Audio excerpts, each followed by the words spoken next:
देश भर के मुस्लिम संगठन विरोध प्रदर्शन कर रहे हैं। मुंबई में लोगों ने सड़क पर उतरकर आतंकवाद के खिलाफ आवाज उठाई तो दिल्ली में लोगों ने रैली आयोजित की। वहीं भोपाल में भी एक बैठक बुलाकर आतंकवाद के खिलाफ प्रदर्शन किया गया। आतंकवादियों का किसी मजहब और समुदाय से कोई लेना देना नहीं, वो जानते हैं कि इंसानियत का खून करना है।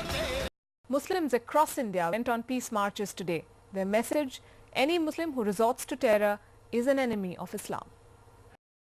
मुंबईवर झालेल्या दहशतवादी हल्ल्याचा निषेध करण्यासाठी मुस्लिम नागरिकही आज रस्त्यावर उतरले। इस्लाम हे शांतीचं प्रतीक असून दहशतवाद्यांना धर्म नसल्याचं सांगत त्यांनी दहशतवाद्यांचा धिक्कार केला।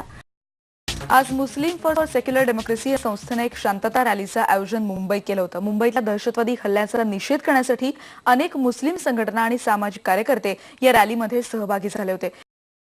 Sending a strong message of solidarity in the wake of Mumbai terror attacks, several Muslim groups in the city got together under a banner called Muslim Against Terror and staged a peaceful rally condemning terrorism.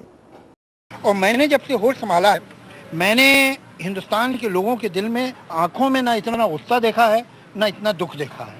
और ये दुख और गुस्सा जो है वो हर आंख में है, चाहे वो आंख हिंदू हो कि मुसलमान हो कि सिख हो ईसाई हो। हे याचं पोस्टकार्ड सगळ्यांनी ऐकलंय आणि बघितलंय ना, ते देशाचा शत्रू ते सगळ्यांचा शत्रू आहे। फक्त हेच मेसेज आमचा आहे आणि मुसलमान विशेषकर आणि आज आलाय रस्त्यावर हेच सांगायचं की देशाचा शत्रू आमचा शत्रू आहे। The sentiment of alienating terror from religion seems to be the new wave sweeping the nation. In a latest, several Muslim groups under the banner of an initiative called Muslim Against Terror held a peaceful rally from CST station.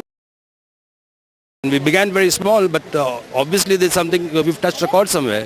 So people from all kinds of organizations, Shias, Sunnis, this sect, that sect, you can see children from madrasas, Maulvi Sahibs, Muftis, women in burqa, women outside burqa, they're all here. ये rally protest के लिए है उन लोगों के खिलाफ जो इस्लाम का नाम लेकर दुनिया में दहशतगर्दी फैला रहे हैं, और हमारी ये रैली उनके खिलाफ प्रोटेस्ट है कि ये मुसलमानों से हमारा ताल्लुक नहीं है, हम इनको नहीं जानते, इनका कौन सा इस्लाम है हमें नहीं पता, बिकॉज हमने जो कुरान पढ़ा है उसमें ये इस्लाम नहीं है। कि मैं तो समझता हूँ कि मुसलमान तो दुगना पीड़ित है, जब बम फटता है तब भी उसको लगता है, उसके बाद बदनामी का जो पत्थर आता है वो भी उसकी तरफ आता है, तो वो तो दुगना पीड़ित है, तो उसके लिए जमा होना तो बिल्कुल कुदरती बात है। It's time that we must liberate the nation from this disease of terrorism, and that is very strong, loud, clear message that need to go. People come out and assert against this, then the forces of evil, the forces of terrorism will not be getting any legitimacy, and this will stop them. Wherever there is anybody being victimized, we can't politicize it and say, oh, if I go and help Godhra victims, or if I go and help the Gujarat victims, suppose that I will be called pro-Hindu or a pro-Muslim, and so I shy away, and that's what people have been doing because I have to be politically correct, and that's wrong. I think the people, whoever is a victim is a victim, and this, especially now, the point is, Islamic terrorism, which is a strange phrase, but it doesn't exist. What is believed to be the largest Muslim religious organization in the country, the Jamaat Ulama-e-Hind, more than 5,000 people walked the distance from BT station to Nariman Point, that's roughly 5 kilometers, just to communicate a very simple message that they're against all forms of terrorism and that they are peace-loving people. ये सिर्फ MSD का programme नहीं है जिसके पीछे लोग खड़े हुए हैं, बल्कि अपनी अपनी संस्था की तरफ से सब ने कहा कि जो आप सोच रहे हैं हम सोच रहे हैं, ये सब हिंदुस्तान के मुसलमानों की सोच होनी चाहिए। इसलिए हम सब खड़े हो भाई, वतन के दुश्मन, हमारे दुश्मन, बेगुनाहों कातिल, इस्लाम के दुश्मन, सब साथ में बोलेंगे और इनका नाम लेंगे। नहीं, अगर आप बोलेंगे मेरे पैर में चोट लगी है तो कोई फर्क नहीं पड़ता, मेरे नाक पे लगी तो मुझे डर लगा।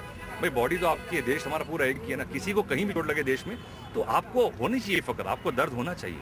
लेकिन गुस्सा है, खुद को जाहिर नहीं कर सकते हैं, विश्वास नहीं कर सकते हैं कि आज मुंबई में रहते हैं तो अगला दिन सूरज का निकलने के साथ किस तरह बीतेगा, किस तरह से उनकी शाम कटेगी।